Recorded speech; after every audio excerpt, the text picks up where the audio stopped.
Why you still need to mask up after getting COVID-19 vaccine. As the promise of a COVID-19 vaccine is fulfilled amid the rollout of the Pfizer, BioNTech and Moderna vaccines, the need to continue wearing masks, washing your hands and maintaining social distancing remains mission critical to protecting lives. Public health measures have been the main tools at preventing infection and transmission of the virus.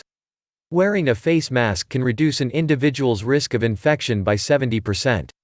With emergency use authorization of the Pfizer, BioNTech and Moderna vaccines, there is an opportunity to further decrease the risk of illness due to COVID-19. However, vaccines may give people a false sense of security that masks are no longer needed. Unfortunately, that is not the case. Vaccination teaches the body how to successfully fight a virus without actually getting sick. This is in contrast to public health measures, which rely on decreasing exposure to the virus. To effectively contain this pandemic, reducing exposure to the virus and supporting vaccination campaigns must continue. Here are reasons why you need to continue wearing a mask and practice other recommended safety guidelines during and after vaccination. Vaccination does not provide instant immunity. Pfizer, BioNTech and Moderna's vaccines require 2 doses administered weeks apart. Depending on the vaccine, it can take 4 to 6 weeks from initial dosing to achieve immunity and protection levels comparable to those in clinical trials. During this time, it is still possible to contract an infection and fall ill. Vaccination trials did not track whether participants wore masks. While clinical trials have strict enrollment and monitoring criteria, it isn't clear whether those participating in the studies were provided guidance on mask usage. Given a lack of data, it is not clear whether vaccination efficacy had anything to do with vaccine trial participants adhering to public health safety measures, like wearing masks. The real world does not mimic a controlled clinical trial.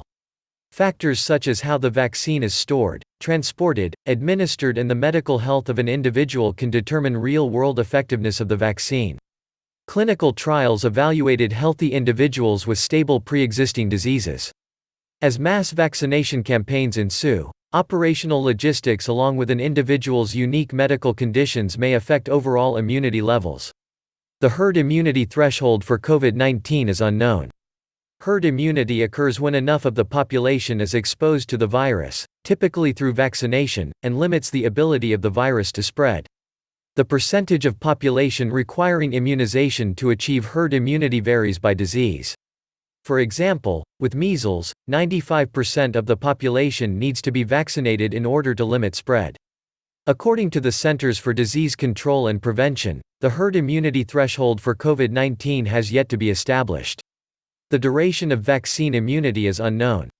The Food and Drug Administration requires a median 2 months of safety and efficacy data following completion of the vaccination regimen for emergency use authorization. The length of vaccine coverage is yet to be determined and will be monitored as vaccination campaigns are rolled out. The good news is that our immune system's memory cells, which identify infections and mounts an immune response, persisted beyond 6 months in certain patients infected with COVID-19. It is unclear whether vaccines prevent transmission of COVID-19. In their clinical trials, Pfizer, BioNTech and Moderna did not track cases of asymptomatic infections with COVID-19. This means the ability of the vaccine to decrease transmission was never evaluated. Future studies will need to evaluate whether vaccination decreases viral transmission before we can re-evaluate the role of public health measures. As this pandemic rages on globally, with over 1.5 million dead, according to the World Health Organization data, the scientific community has realized its own impressive milestone. In 10 months, vaccines were created, tested and deployed with enviable efficacy rates of over 94%, and no serious adverse events. Much of that success relies on continued cooperation. It is imperative that every eligible individual gets vaccinated. Vaccination significantly decreases the risk of getting sick, but it does not signal the end of public health measures. As we further understand this virus and the vaccine's efficacy, we must continue to follow public health measures aimed at decreasing exposure to coronavirus, such as wearing a mask, washing hands and social distancing.